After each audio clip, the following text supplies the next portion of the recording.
আজকে ভিডিওটা খুবই গুরুত্বপূর্ণ। যারা নতুন মালয়েশিয়া আসবেন কিংবা যারা মালয়েশিয়া আসার জন্য অপেক্ষা করতেছেন সকলে ভিডিওটা দেখবেন না টেনে।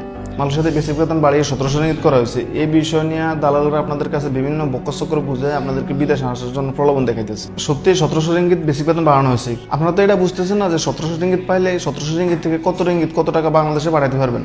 আপনারা তো 1700 রিঙ্গিত বাড়ছে বেসিক বেতন, এটা শুনে আপনারা লাভ দিতেছেন। এই ভিডিওতে আমি শুধু আপনাদেরকে একটু ধারণা দেবো যে একজন মালয়েশিয়ান প্রবাসীর মাসে কত টাকা খরচ এবং কত টাকা সে মাসে বাড়িতে পাঠাতে পারে। ভিডিওটা না টেনে সম্পূর্ণ ভিডিওটা দেখতে থাকুন।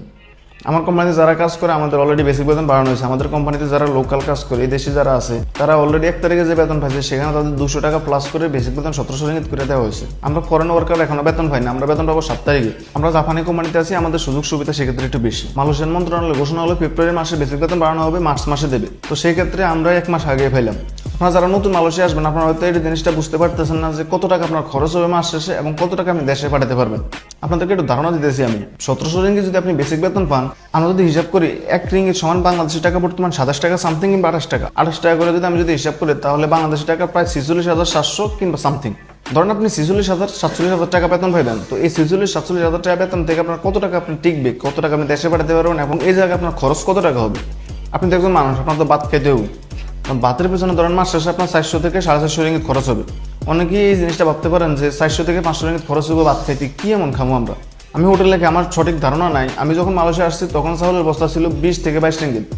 এখন মালয়েশিয়ার 10 কেজি ওজনের চাউলের বস্তা 45 থেকে 47 রিঙ্গিত। আমি হোটেলে খাই, আমি এটা শিওর না, তবে 2 রিঙ্গিত এদিক ওদিক হতে পারে। তবে 45 রিঙ্গিত 10 কেজি ওজনের বস্তা। ধরেন আপনার 2 বস্তা যদি মাসে চাউল লাগে তাহলে 90 রিঙ্গিত। 1 কেজি গরুর মাংস 36 রিঙ্গিত। মাসে যদি আপনি একবার 1 কেজি গরুর মাংস কিনে খান সেই ক্ষেত্রে আপনার খরচ হবে 36 রিঙ্গিত। আর যদি মাসে আপনি একটা মুরগি কিনেও খান, একটা কক মুরগি 2 থেকে 3 কেজি হয় এবং এই কক মুরগির দাম আসে 40 থেকে 45 রিঙ্গিত।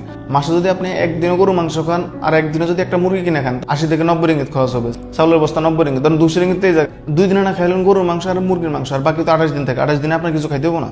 সেক্ষেত্রে সবার খরচ একরকম না, কারো 50 রিঙ্গিত বেশি, কারো 50 রিঙ্গিত কম। তো খাওয়ার উপরে ডিপেন্ড করে। সেক্ষেত্রে আমি ধরুন গড়ে হিসাব করে রাখলাম যে 2 বেলা ভাত খাবেন, মাসে আপনার খরচ হবে 400 রিঙ্গিত।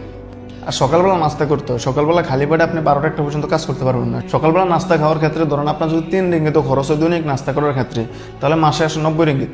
আপনি যে জায়গায় কাজ করেন দুপুরবেলা ধরেন অতিরিক্ত গরম, সেক্ষেত্রে আপনি একটা কোল্ড ড্রিঙ্কস খাইতে হবে।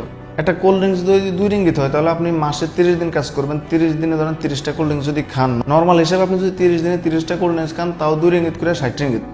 ধরেন সাপ্তাহিক ছুটি আছে প্রতি সপ্তাহে 1 দিন।